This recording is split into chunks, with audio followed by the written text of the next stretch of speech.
قل من يرزقكم من السماوات والأرض قل الله وإنا أو إياكم لعلى هدى أو في ضلال مبين قل لا تسألون عما أجرمنا ولا نسأل عما تعملون قل يجمع بيننا ربنا ثم يفتح بيننا بالحق وهو الفتاح العليم قل أروني الذين ألحقتم به شركاء كلا بل هو الله العزيز الحكيم۔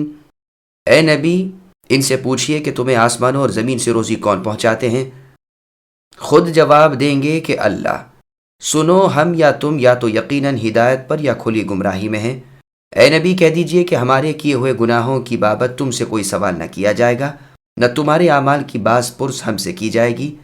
انہیں خبر دیجئے کہ ہم سب کو ہمارے رب اللہ تعالی جمع کر کے پھر ہم میں سچے فیصلے کر دیں گے۔ وہ فیصلے کرنے والے اور باحکمت ہیں۔ اے نبی، کہہ دیجئے کہ اچھا مجھے بھی تو انہیں دکھا دو جنہیں تم اللہ تعالیٰ کا شریک ٹھہرا کر اللہ کے ساتھ ملا رہے ہو۔ ایسا ہرگز نہیں، بلکہ وہی اللہ ہے غالب باحکمت۔ سامعین، اب ان آیتوں کی تفسیر سماعت کیجئے۔ بعض اللہ تعالیٰ کی صفات کا تذکرہ۔ اللہ تعالیٰ اس بات کو ثابت کر رہے ہیں کہ صرف وہی پیدا کرنے والے اور روزی عطا کرنے والے ہیں، اور صرف وہی الوہیت والے ہیں، یعنی معبود یکتا۔ جیسے ان لوگوں کو اس کا اقرار ہے کہ آسمان سے بارشیں برسانے والے اور زمینوں سے اناج اگانے والے صرف اللہ تعالیٰ ہی ہیں، ایسے ہی انہیں یہ بھی مان لینا چاہیے کہ عبادت کے لائق بھی فقط اللہ تعالیٰ ہی کی ذات ہے۔ پھر آگے اللہ فرماتے ہیں کہ جب ہم تم میں اتنا بڑا اختلاف ہے تو لا محالہ ایک ہدایت پر اور دوسرا ضلالت پر ہے۔ یہ نہیں ہو سکتا کہ دونوں فریق ہدایت پر ہوں یا دونوں ضلالت پر ہوں۔ ہم موحد ہیں اور توحید کے دلائل کھلے کھلے اور بہت واضح ہم بیان کر چکے ہیں، اور تم شرک پر ہو جس کی کوئی دلیل تمہارے ہاتھوں میں نہیں۔ بس یقیناً ہم ہدایت پر اور یقیناً تم ضلالت گمراہی پر ہو۔ اصحاب رسول صلی اللہ علیہ وسلم نے مشرکوں سے یہی کہا تھا کہ ہم فریقین میں سے ایک ضرور سچا ہے، کیونکہ اس قدر تضاد و تباین کے بعد دونوں کا سچ ہونا تو عقلاً محال چیز ہے۔ اس آیت کے ایک معنی یہ بھی بیان کیے گئے ہیں کہ ہم ہی ہدایت پر اور تم ضلالت و گمراہی پر ہو۔ ہمارا تمہارا بالکل کوئی تعلق نہیں، ہم تم سے اور تمہارے اعمال سے بالکل بری الذمہ ہیں۔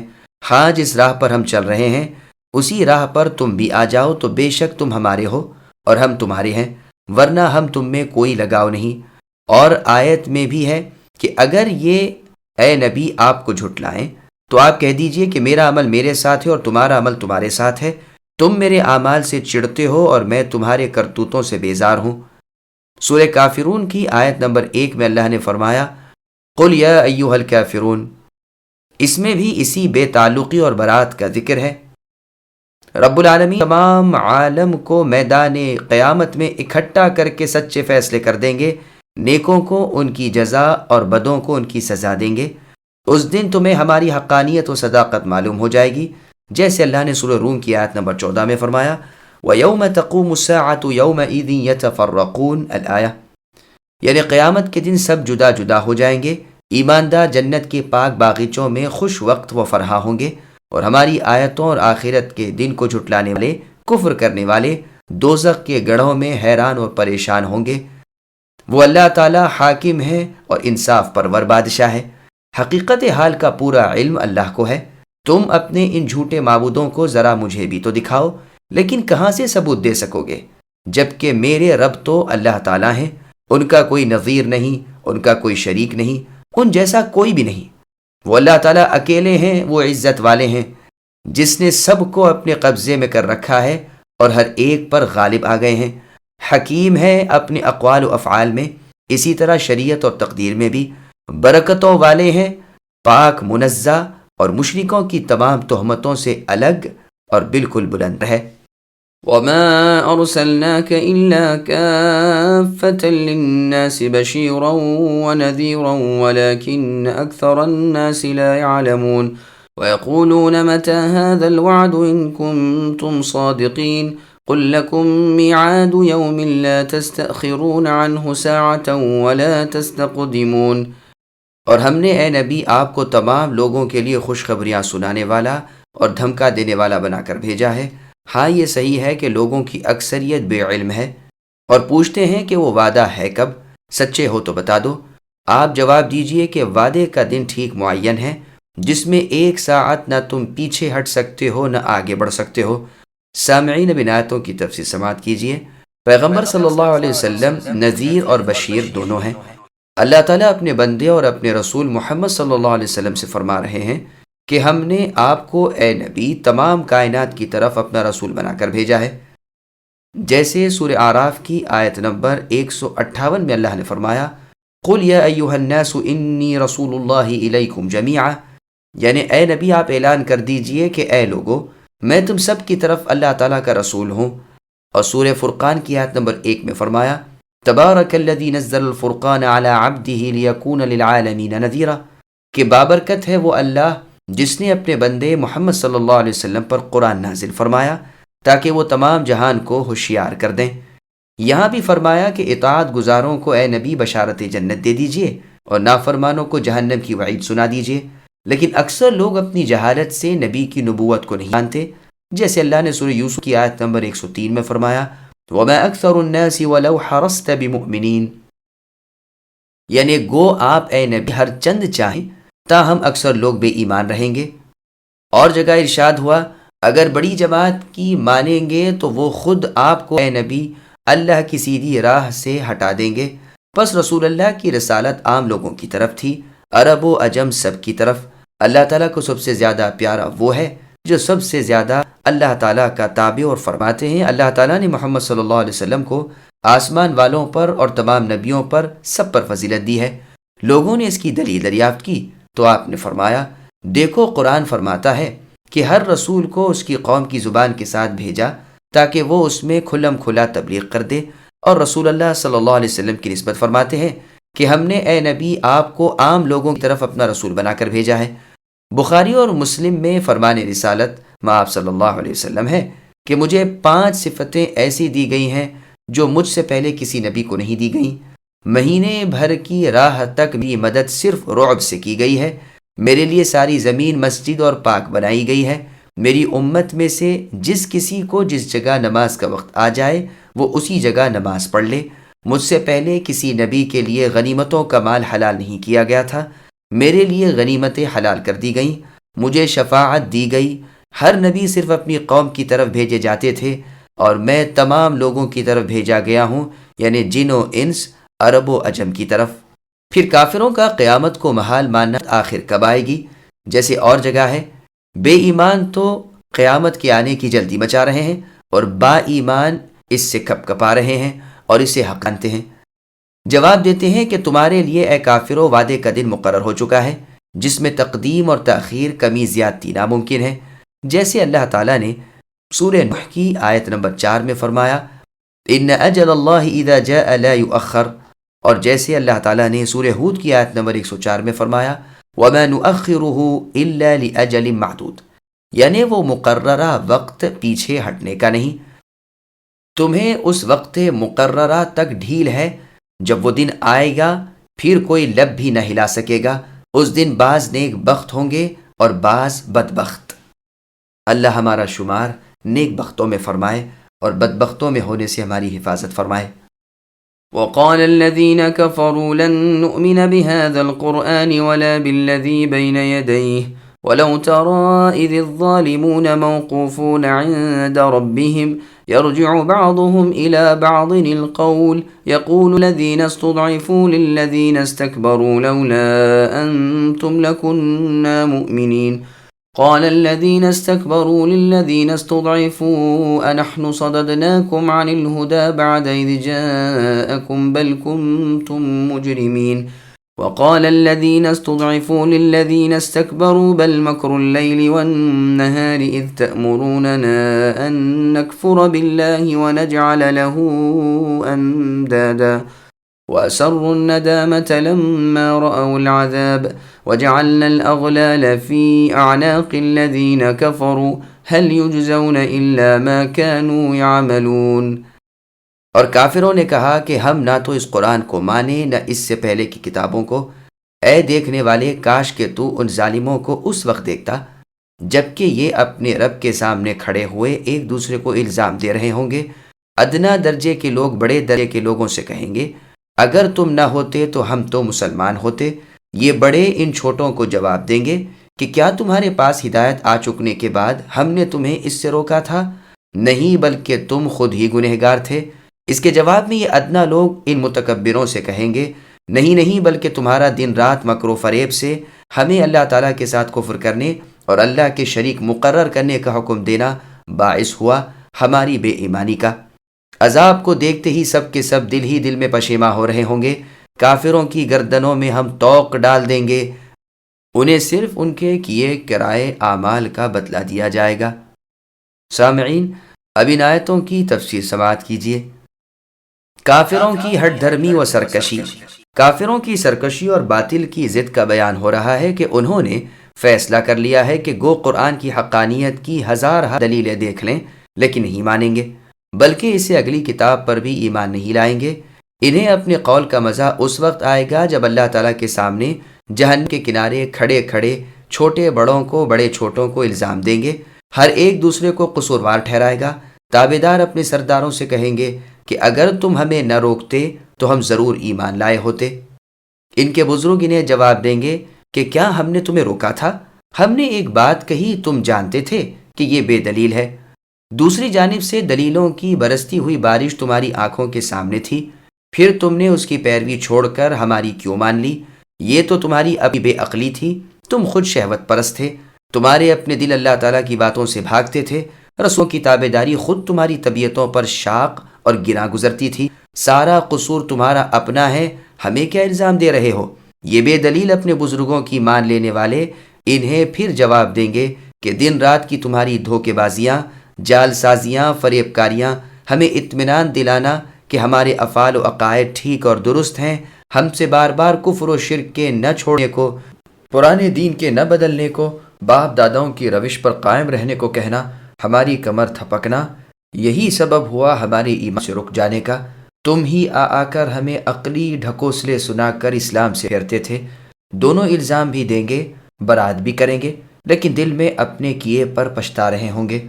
ان سب کے ہاتھوں کو گردن سے ملا کر تو زنجیر سے جکڑ دیے جائیں گے۔ اب ہر ایک کو ان کے اعمال کے مطابق بدلہ ملے گا، گمراہ کرنے والوں کو بھی اور گمراہ ہونے والوں کو بھی، ہر ایک کو پورا پورا عذاب ہوگا۔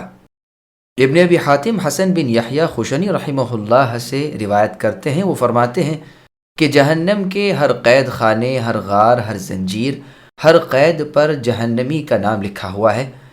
جب سلیمان دارانی کے سامنے یہ بیان ہوا تو آپ بہت روئے، فرمانے لگے، ہائے ہائے، پھر کیا حال ہوگا اس کا جس پر یہ سب عذاب جمع ہو جائیں، پیروں میں بیڑیاں ہوں، ہاتھوں میں ہتکڑیاں، گردن میں طوق ہوں، پھر جہنم کے غار میں دھکیل دیا جائے۔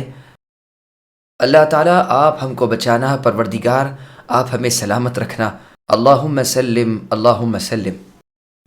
وما أرسلنا في قرية من نذير إلا قال مترفوها إنا بما أرسلتم به كافرون وقالوا نحن أكثر أموالا وأولادا وما نحن بمعذبين قل إن ربي يبسط الرزق لمن يشاء ويقدر ولكن أكثر الناس لا يعلمون وما أموالكم ولا أولادكم بالتي تقربكم عندنا زلفى إلا من آمن وعمل صالحا فأولئك لهم جزاء الضعف بما عملوا وهم في الغرفات آمنون والذين يسعون في آياتنا معاجزين أولئك في العذاب محضرون قل إن ربي يبسط الرزق لمن يشاء من عباده ويقدر له وما أنفقتم من شيء فهو يخلفه وهو خير الرازقين۔ اور ہم نے تو جس بستی میں جو بھی آگاہ کرنے والا بھیجا، وہاں کے سرکشوں نے یہی کہا کہ جس چیز کے ساتھ تم بھیجے گئے ہو ہم اس کے ساتھ کافر ہیں۔ کہنے لگے ہم مال و اولاد میں بہت بڑے ہوئے ہیں، یہ نہیں ہو سکتا کہ ہم عذاب کیے جائیں۔ اے نبی کہہ دیجئے کہ میرے رب اللہ تعالیٰ تو جس کے لیے چاہیں روزی کشادہ کر دیتے ہیں اور تنگ بھی کر دیتے ہیں، لیکن اکثر لوگ نہیں جانتے۔ تمہارے مال اور اولاد ایسے نہیں کہ تمہیں ہمارے پاس مرتبوں سے قریب کر دیں، ہاں جو ایمان لائیں اور نیک عمل کریں ان کے لیے ان کے اعمال کا دوہرا اجر ہے، اور وہ نڈر و بے خوف ہو کر جنت کے بالا خانوں میں امن سے رہیں گے۔ جو لوگ ہماری آیتوں کے مقابلے کی تگ و دو میں لگے رہتے ہیں یہی ہیں جو عذاب میں حاضر کیے جائیں گے۔ اے نبی اعلان کر دیجئے کہ میرے رب اللہ تعالیٰ اپنے بندوں میں جس کے لیے چاہیں روزی کشادہ کرتے ہیں اور جس کے لیے چاہے تنگ کر دیتے ہیں۔ تم جو کچھ بھی راہ میں خرچ کرو گے اللہ تعالیٰ اس کا پورا پورا بدلہ دیں گے اور وہ سب سے بہتر روزی دینے والے ہیں۔ سامعین اب آیتوں کی تفسیر سماعت کیجیے۔ رسول اللہ صلی اللہ علیہ وسلم کو تسلیہ۔ اللہ تعالیٰ اپنے نبی محمد صلی اللہ علیہ وسلم کو تسلی دیتے ہیں اور اگلے پیغمبروں کی اسی سیرت رکھنے کو فرماتے ہیں کہ جس بستی میں رسول گیا اس کا مقابلہ ہوا، بڑے لوگوں نے کفر کیا، ہاں غریب لوگوں نے تابعداری کی، جیسے کہ قوم نوح نے اپنے نبی نوح علیہ السلام سے کہا تھا۔ سورہ شعراء آیت نمبر 111، انؤمن لک واتبعک الارذلون، یعنی اے نوح کیا ہم تم پر ایمان لے آئیں اور تمہارے ماننے والے تو سب نیچے درجے کے لوگ ہیں۔ یہی مضمون سورہ ہود کی آیت نمبر 27 وَمَا نَرَاكَ اتَّبَعَكَ میں ہے۔ قوم صالح کے متکبر لوگ ضعیفوں سے کہتے، جس کا ذکر سورہ اعراف کی آیت نمبر 75 میں ہے، اَتَعْلَمُونَ أَنَّ صَالِحًا مُرْسَلٌ مِّن رَبِّهِ، کہ کیا تمہیں صالح علیہ السلام کے نبی ہونے کا یقین بھی ہے؟ انہوں نے کہا ہاں ہم تو مؤمن ہیں، تو متکبرین نے صاف کہا کہ ہم نہیں جانتے۔ اور سورہ انعام کی آیت نمبر 53 میں اللہ نے فرمایا وَكَذَلِكَ فَتَنَّا الْآيَةِ، یعنی اس طرح ہم نے ایک کو دوسرے سے فتنے میں ڈالا تاکہ وہ کہیں کیا یہی لوگ ہیں جن پر اللہ تعالیٰ نے ہم سب میں سے احسان کیا؟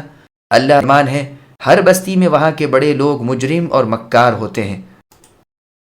اور سورہ اسراء کی آیت نمبر 16 میں اللہ کا فرمان ہے وَإِذَا أَرَدْنَا أَن نُهْلِكَ قَرْيَةً أَمَرْنَا مُتْرَ فِيهَا الْآيَةِ، یعنی جب کسی بستی کی ہلاکت کا ہم ارادہ کرتے ہیں تو اس کے سرکش لوگوں کو کچھ احکام دیتے ہیں، وہ نہیں مانتے پھر انہیں ہلاک کر دیتے ہیں۔ بس یہاں بھی اللہ تعالیٰ فرماتے ہیں کہ ہم نے جس بستی میں کوئی نبی و رسول بھیجا وہاں کے جاؤ حشمت شان و شوکت والے اور امیروں نے، سرداروں اور بڑے لوگوں نے جھٹ سے اپنے کفر کا اعلان کر دیا۔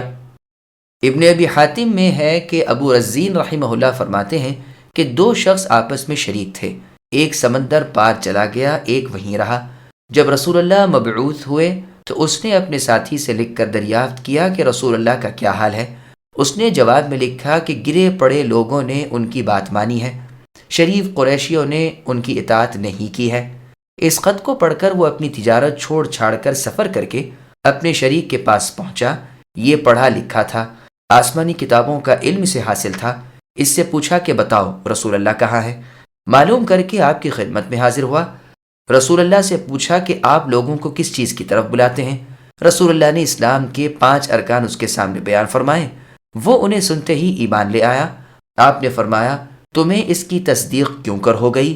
اس نے کہا اس بات سے کہ تمام انبیاء علیہم السلام کے ابتداءً ماننے والے ہمیشہ ضعیف مسکین لوگ ہی ہوتے ہیں۔ اس پر یہ آیتیں اتریں اور رسول اللہ صلی اللہ علیہ وسلم نے آدمی بھیج کر ان سے کہلوایا کہ تمہاری بات کی سچائی اللہ تعالیٰ نے نازل فرمائی۔ اسی طرح ہرقل نے کہا تھا جبکہ اس نے ابو سفیان سے ان کی جاہلیت کی حالت میں رسول اللہ کی نسبت دریافت کیا تھا کہ کیا شریف لوگوں نے اس رسول کی تابعداری کی ہے یا ضعیفوں نے؟ تو ابو سفیان نے جواب دیا کہ ضعیفوں نے یعنی کمزوروں نے۔ اس پر ہرقل نے کہا تھا کہ ہر رسول کی اولاً تابعداری کرنے والے یہی ضعیف اور کمزور لوگ ہوتے ہیں۔ یہ روایت بخاری نیز مسلم میں بھی ہے۔ پھر آگے اللہ فرماتے ہیں یہ خوشحال لوگ مال و اولاد کی کثرت پر ہی فخر کرتے ہیں اور اسے دلیل بناتے ہیں اس بات کی کہ وہ رب کے پسندیدہ ہیں۔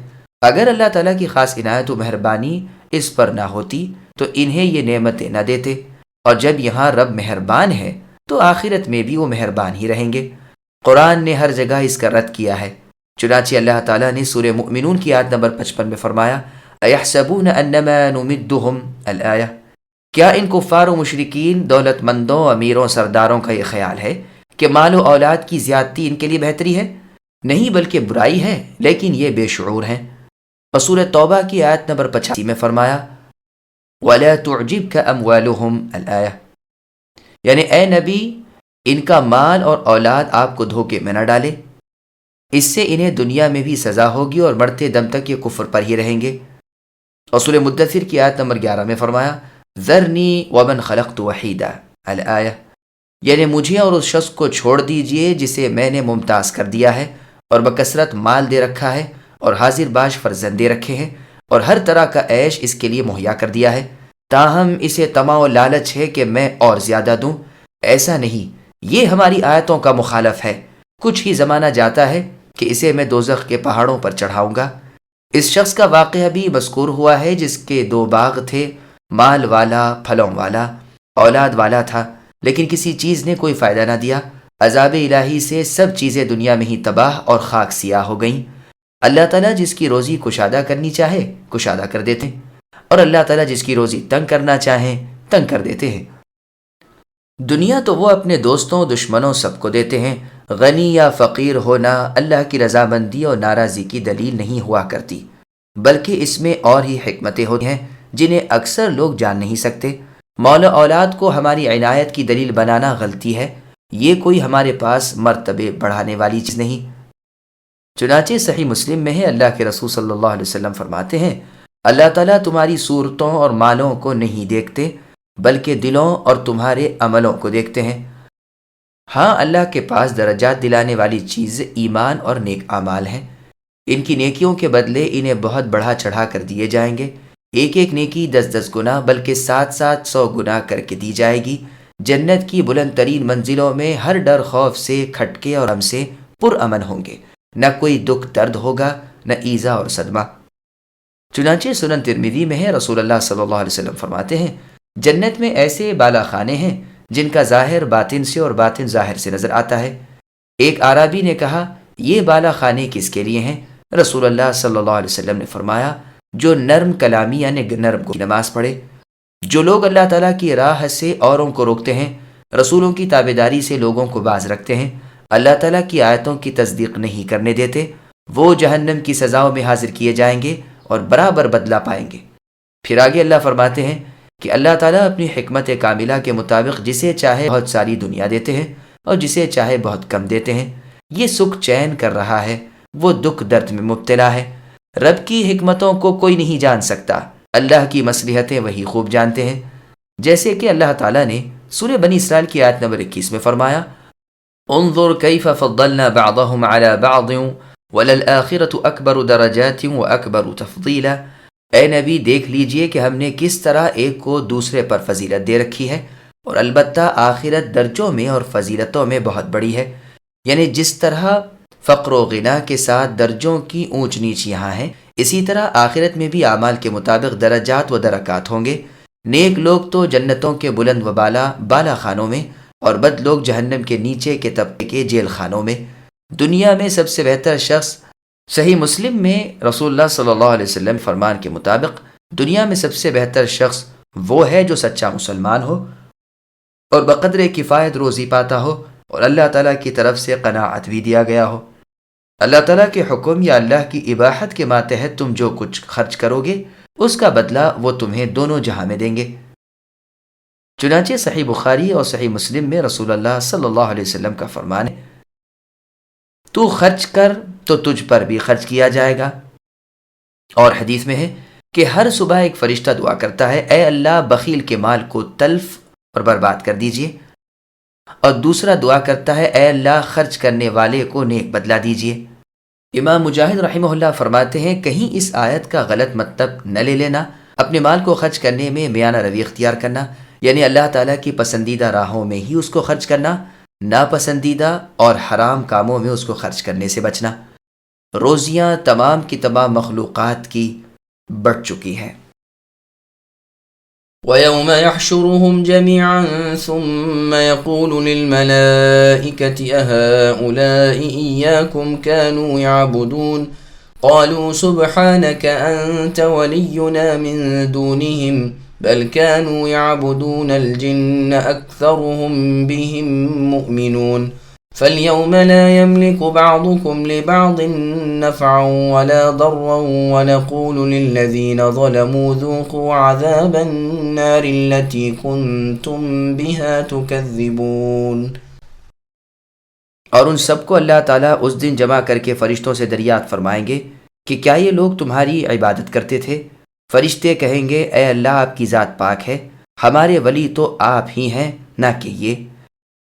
یہ لوگ جنوں کی عبادت کرتے تھے، ان میں کے اکثر تو انہی پر ایمان تھا، بس آج تم میں سے کوئی بھی کسی کے لیے بھی کسی قسم کے نفع و نقصان کا مالک نہ ہوگا۔ ہم ظالموں سے کہہ دیں گے کہ اس آگ کا عذاب چکھو جسے تم جھٹلاتے رہے۔ سامعین، اب ان آیتوں کی تفسیر سماعت کیجیے۔ اللہ تعالیٰ کا فرشتوں سے سوال۔ مشرکین کو شرمندہ، لاجواب اور بے عذر کرنے کے لیے ان کے سامنے فرشتوں سے سوال ہوگا، جن کی مصنوعی شکلیں اور مورتیں بنا بنا کر یہ مشرک دنیا میں پوچھتے رہے کہ وہ انہیں اللہ تعالیٰ سے ملا دیں۔ سوال ہوگا، اے فرشتوں، کہ کیا تم نے انہیں اپنی عبادت کرنے کو کہا تھا؟ جیسے سورہ فرقان کی آیت نمبر 17 میں اللہ نے فرمایا، اَأَنْتُمْ أَضْلَلْتُمْ عِبَادِي هَؤُلَاءِ أَمْ هُمْ ضَلُّوا السَّبِيلَ، یعنی کیا تم نے میرے ان بندوں کو گمراہ کیا تھا یا یہ خود ہی بہکے ہوئے تھے؟ عیسیٰ علیہ السلام سے سوال ہوگا، کہ آپ لوگوں سے دنیا میں یہ کہہ آئے تھے کہ اللہ تعالیٰ کو چھوڑ کر میری اور میری ماں مریم کی عبادت کرنا؟ عیسیٰ علیہ السلام جواب دیں گے کہ اے اللہ، آپ کی ذات پاک ہے، مجھے جو کہنا سزاوار نہ تھا اسے میں کیسے کہہ دیتا۔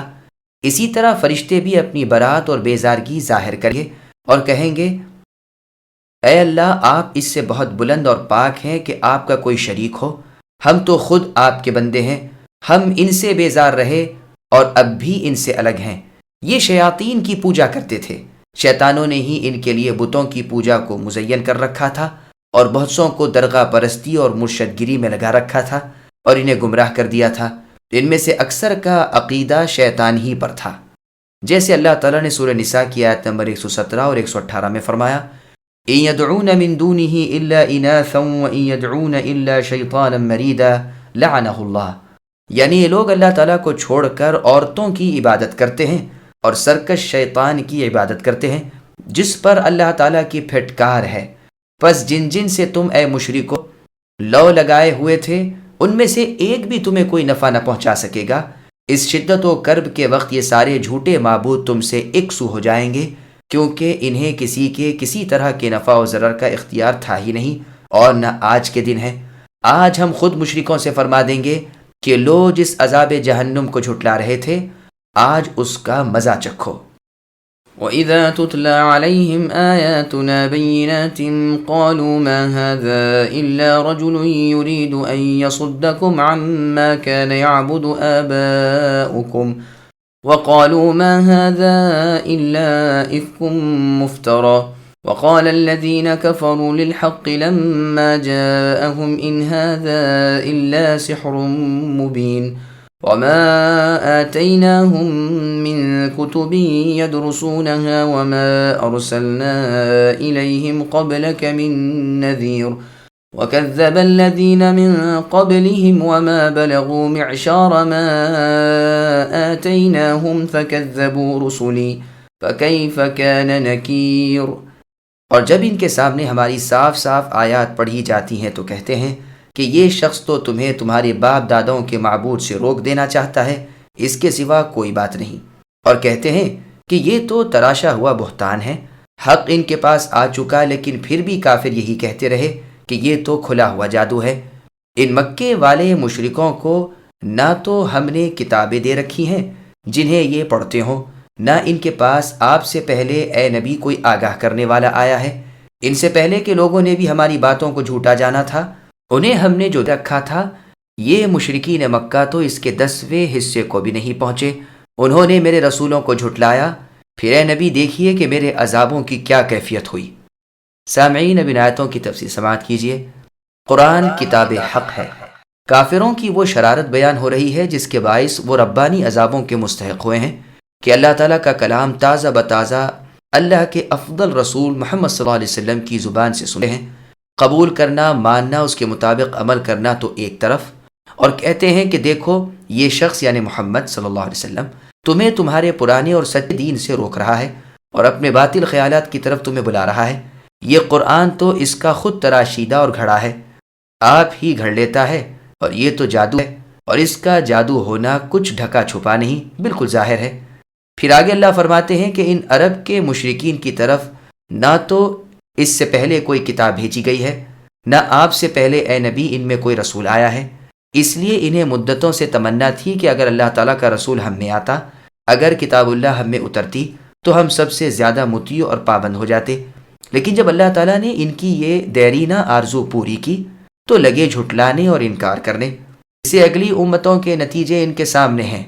وہ قوت و طاقت، مال و متاع، اسباب دنیاوی ان سے بہت زیادہ رکھتے تھے، یہ تو ابھی ان کے 10ویں حصے کو بھی نہیں پہنچے، لیکن میرے عذابوں کے اترنے کے بعد نہ مال کام آئے، نہ اولادیں، اور نہ کنبے قبیلے کام آئے، نہ قوت و طاقت نے کوئی فائدہ دیا، برباد کر دیے گئے۔ جیسے اللہ نے سورہ احقاف کی آیت نمبر 26 میں فرمایا، وَلَقَدْ مَكَّنَّاهُمْ فِي مَا إِن مَّكَّنَّاكُمْ فِيهِ الآیہ، یعنی ہم نے انہیں قوت و طاقت دے رکھی تھی، آنکھیں اور کان بھی رکھتے تھے، دل بھی تھے، لیکن میری آیتوں کے انکار پر جو عذاب آئے اس وقت کسی چیز نے کچھ فائدہ نہ دیا، اور جس کے ساتھ مذاق اڑاتے تھے اس نے انہیں گھیر لیا۔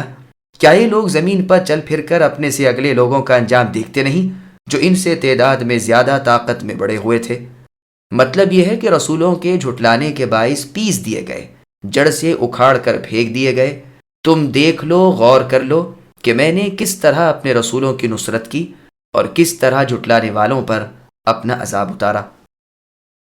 قل انما اعظكم بواحدة ان تقوموا لله مثنى وفرادا ثم تتفكروا ما بصاحبكم من جنة ان هو الا نذير لكم بين يدي عذاب شديد۔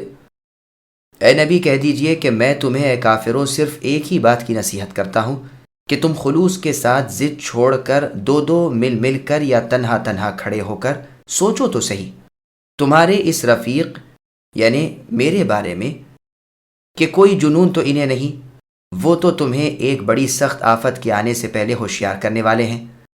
سامعین ابی سعد کی تفسیر سماعت کیجیے۔ پیغمبر صلی اللہ علیہ وسلم مجنون یعنی پاگل نہیں ہے۔ حکم ہوتا ہے کہ یہ کافر جو آپ کو اے نبی پاگل بتلا رہے ہیں، ان سے کہہ دیجئے کہ ایک کام تو کرو، خلوص کے ساتھ تعصب اور ضد کو چھوڑ کر ذرا سی دیر سوچو تو آپس میں ایک دوسرے سے دریافت کرو کہ کیا محمد مجنون ہے، اور ایمانداری سے ایک دوسرے کو جواب دو۔ ہر شخص تنہا تنہا بھی غور کرے اور دوسرے سے بھی پوچھے، لیکن یہ شرط ہے کہ ضد اور ہڈ کو دماغ سے نکال کر، تعصب اور ہٹ درمی چھوڑ کر، تمہیں خود معلوم ہو جائے گا، تمہارے دل سے آواز اٹھے گی کہ حقیقت میں محمد صلی اللہ علیہ وسلم کو جنون یعنی پاگل پر نہیں، بلکہ وہ آپ تم سب کے خیر خواہ ہیں، دردمند مند ہیں۔ ایک آنے والے خطرے سے جس سے تم بے خبر ہو وہ تمہیں آگاہ کر رہے ہیں۔ بعض لوگوں نے اس آیت سے تنہا اور جماعت سے نماز پڑھنے کا مطلب سمجھا ہے، اور اس کے ثبوت میں ایک حدیث بھی پیش کرتے ہیں جس کی سند سخت ضعیف ہے، اور بہت ممکن ہے کہ اس میں آیت کا ذکر اور اسے جماعت سے یا الگ نماز پڑھ لینے کے معنی میں لے لینا یہ راوی کا اپنا قول ہو، اور اس طرح بیان کر دیا گیا ہو کہ بظاہر وہ الفاظ حدیث کے معلوم ہوتے ہیں، کیونکہ نبی صلی اللہ علیہ وسلم کی خصوصیات کی احادیث بسند صحیح بہت سی مروی ہیں، اور کسی میں بھی الفاظ نہیں، واللہ عالم۔ رسول اللہ لوگوں کو اس عذاب سے ڈرانے والے ہیں جو ان کے آگے ہے اور جس سے یہ بالکل بے خبر، بے فکری سے بیٹھے ہوئے ہیں۔ صحیح بخاری شریف میں ہے، نبی صلی اللہ علیہ وسلم ایک دن صفا نامی پہاڑی پر جو مکے میں ہے چڑھ گئے اور عرب کے دستور کے مطابق یا صباحا کہہ کر آواز بلند کی، جو علامت تھی کہ کوئی شخص کسی اہم بات کے لیے بلا رہا ہے۔ عادت کے مطابق اسے سنتے ہی لوگ جمع ہو گئے۔ آپ نے فرمایا، سنو، اگر میں تمہیں خبر دوں کہ دشمن تمہاری طرف چڑھائی کرنے چلا آ رہا ہے اور عجب نہیں کہ صبح و شام ہی تم پر حملہ کر دے، تو کیا تم مجھے سچا سمجھو؟ سب نے بیک زبان جواب دیا، ہاں بے شک ہم آپ کو سچا جانیں گے۔ رسول اللہ نے فرمایا، سنو، میں تمہیں اس عذاب سے ڈرا رہا ہوں جو تمہارے آگے ہے۔ یہ سن کر آپ کا مشرک چچا جو مشرکین مکہ کے سرداروں میں سے ایک تھا، ابو لہب ملعون نے کہا، تیرے ہاتھ ٹوٹیں، کیا اسی لیے تو نے ہم سب کو جمع کیا تھا؟ اس پر سورہ تبت یدا اتری۔ یہ احادیث وَأَنذِرْ عَشِيرَتَكَ الْأَقْرَبِينَ یعنی سورہ شعراء کی آیت نمبر 214 کی تفسیر میں گزر چکی ہے۔ مسند احمد میں ہے، رسول اللہ صلی اللہ علیہ وسلم نکلے اور ہمارے پاس آ کر 3 مرتبہ آواز دی، فرمایا، لوگو میری اور اپنی مثال جانتے ہو؟ انہوں نے کہا، اللہ تعالیٰ کو اور اللہ کے رسول صلی اللہ علیہ وسلم کو پورا علم ہے۔ رسول اللہ نے فرمایا، میری اور تمہاری مثال اس قوم جیسی ہے جن پر دشمن حملہ کرنے والا تھا۔ انہوں نے اپنا آدمی بھیجا کہ جا کر دیکھے اور دشمن کے نقل و حرکت سے مطلع کرے۔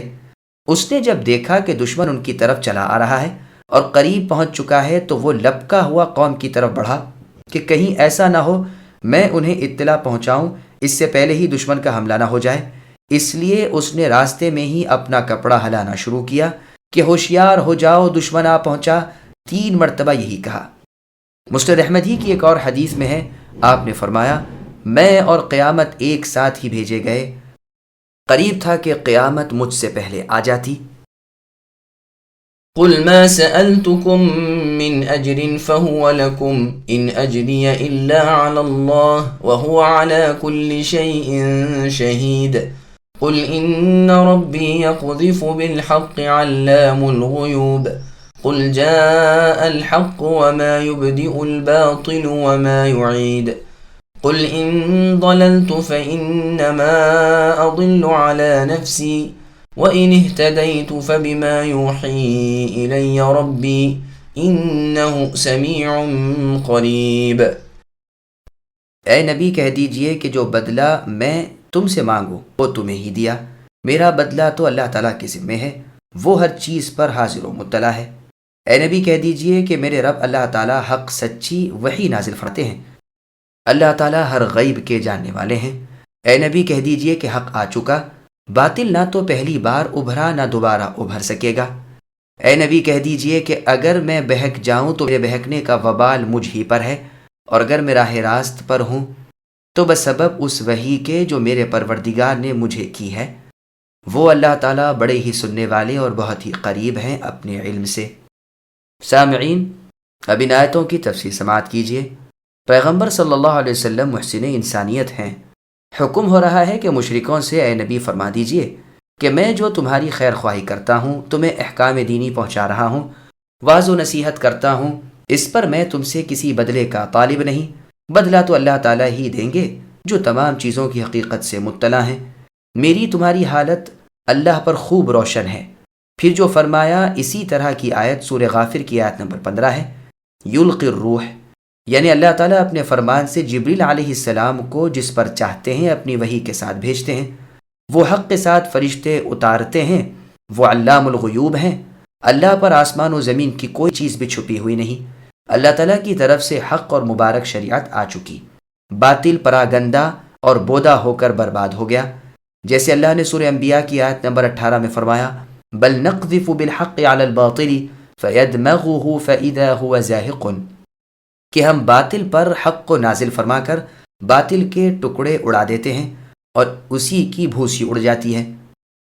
رسول اللہ صلی اللہ علیہ وسلم فتح مکہ والے دن جب بیت اللہ شریف یعنی خانہ کعبہ میں داخل ہوئے تو وہاں کے بتوں کو اپنی کمان کی لکڑی سے گراتے جاتے تھے اور زبان سے فرماتے جاتے تھے، وَقُلْ جَاءَ الْحَقُّ وَزَهَقَ الْبَاطِلُ إِنَّ الْبَاطِلَ كَانَ زَهُوقًا، اور حق آ گیا باطل مٹ گیا، وہ تو تھا ہی مٹنے والا۔ یہ روایت بخاری اور مسلم میں ہے، نیز ترمذی میں بھی ہے۔ باطل کا اور ناحق کا دباؤ سب دب گیا۔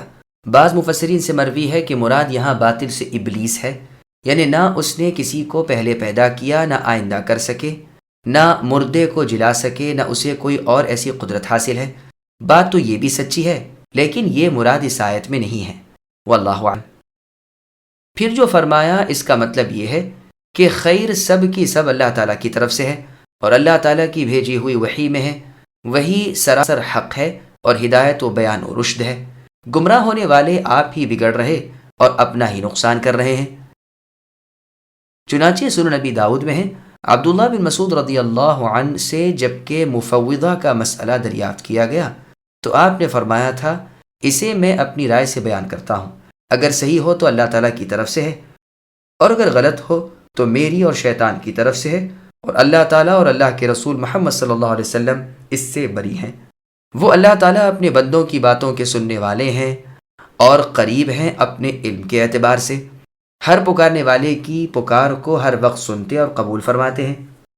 چنانچہ صحیح بخاری، صحیح مسلم، سنن نبی داؤد، سنن ترمذی وغیرہ میں ہے، رسول اللہ صلی اللہ علیہ وسلم نے ایک مرتبہ اپنے اصحاب رضی اللہ عنہم سے فرمایا، تم کسی بہرے یا غائب کو نہیں پکار رہے ہو، جسے تم پکار رہے ہو وہ سننے والے ہیں، قریب ہیں یعنی اپنے علم کے اعتبار سے، اور مجیب ہیں، دعاؤں کو سننے والے ہیں۔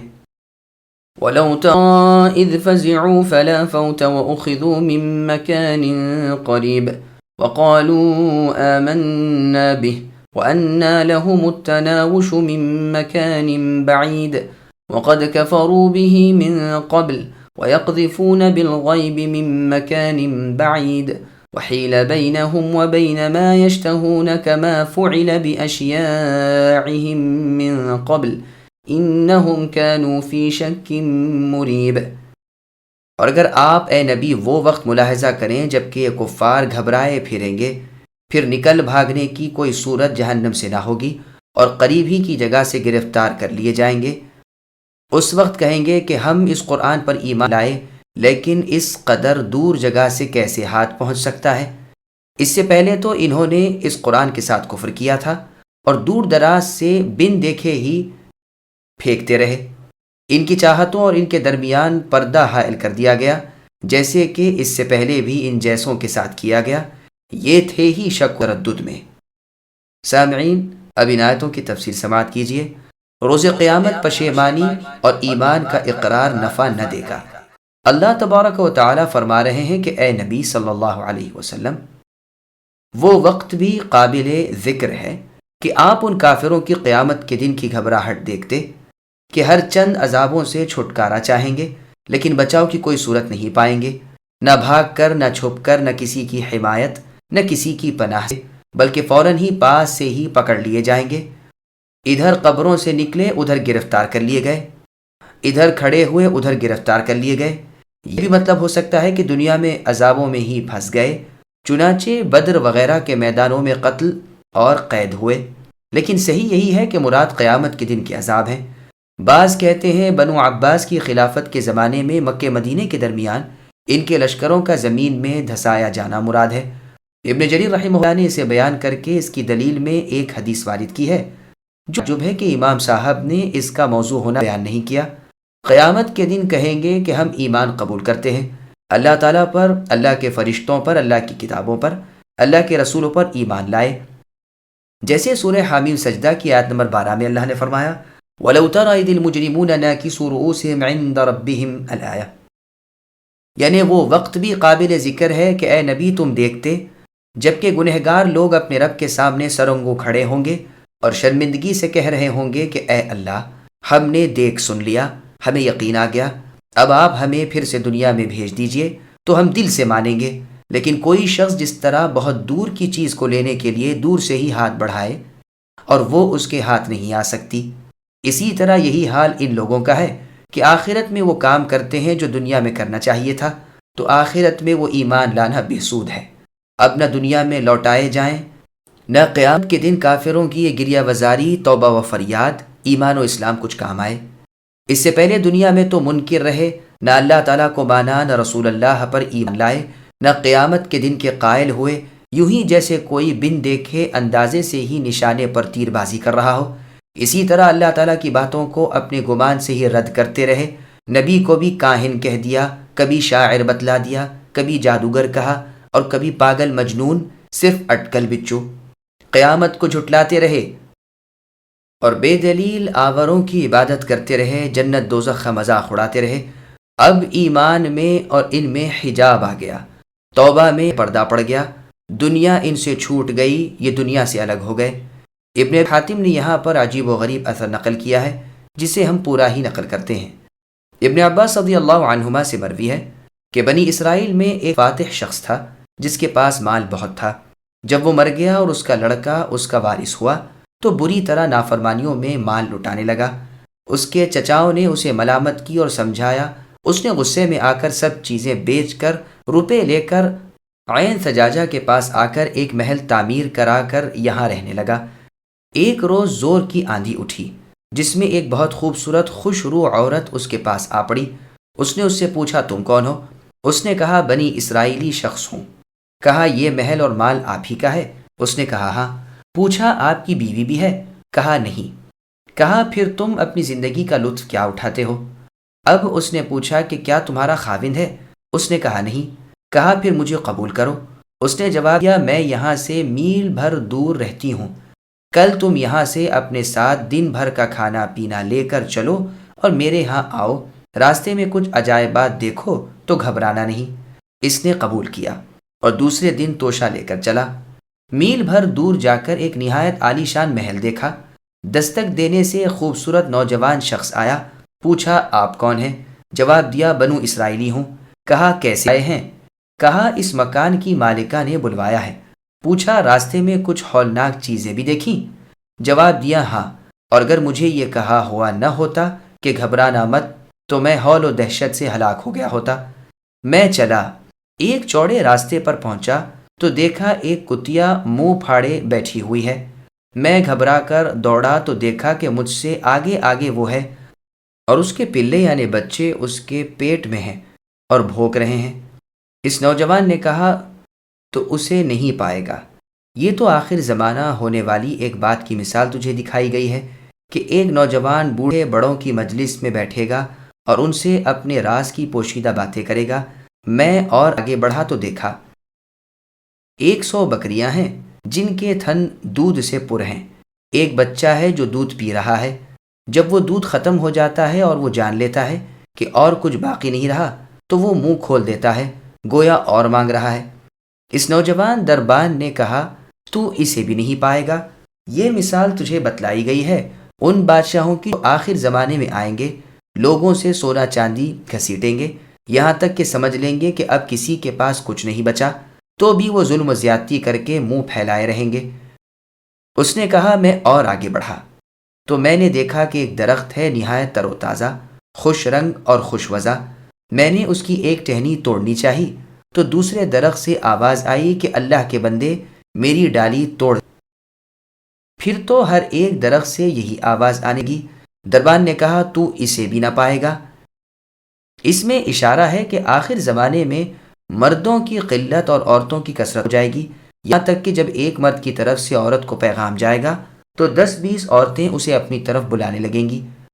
اس نے کہا میں اور آگے بڑھا تو میں نے دیکھا کہ ایک دریا کے کنارے ایک شخص کھڑا ہوا ہے اور لوگوں کو پانی بھر بھر دے رہا ہے، پھر اپنی مشک میں ڈالتا ہے لیکن اس میں ایک قطرہ بھی نہیں ٹھہرتا۔ دربان نے کہا تو اسے بھی نہیں پائے گا۔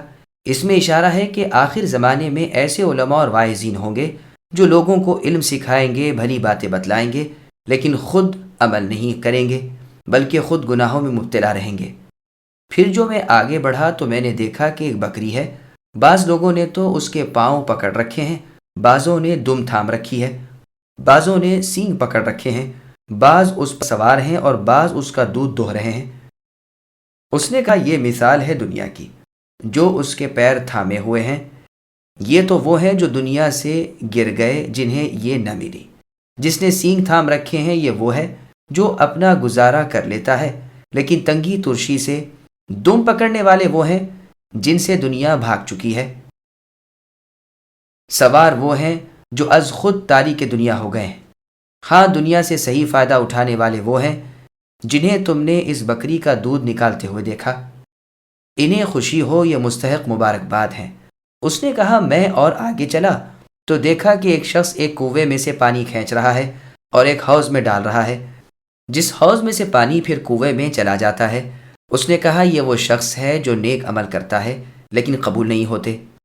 اس نے کہا پھر میں آگے بڑھا تو دیکھا کہ ایک شخص نے دانے زمین میں بوئے، اسی وقت کھیتی تیار ہو گئی اور بہت اچھے نفیس گیہوں نکل آئے۔ کہا یہ وہ شخص ہے جس کی نیکیاں اللہ تعالیٰ قبول فرماتے ہیں۔ اس نے کہا میں اور آگے بڑھا تو دیکھا کہ شخص چت لیٹا پڑا ہے۔ مجھ سے کہنے لگا بھائی میرا ہاتھ پکڑ کر بٹھا دو، واللہ جب سے میں پیدا ہوا ہوں بیٹھا ہی نہیں۔ میرے ہاتھ پکڑتے ہی وہ کھڑا ہو کر تیز دوڑا یہاں تک کہ میری نظروں سے پوشیدہ ہو گیا۔ اس دربان نے کہا یہ تیری عمر تھی جو جا چکی اور ختم ہو گئی۔ میں ملک الموت ہوں اور جس عورت سے تو ملنے آیا ہے اس کی صورت میں بھی میں ہی تھا۔ اللہ تعالیٰ کے حکم سے تیرے پاس آیا تھا اور تیری روح اس جگہ قبض کروں پھر تجھے جہنم رسید کروں۔ اس کے بارے میں یہ آیت وحیل بینہم نازل ہوئی۔ یہ اثر غریب ہے اور اس کی صحت میں بھی نظر ہے۔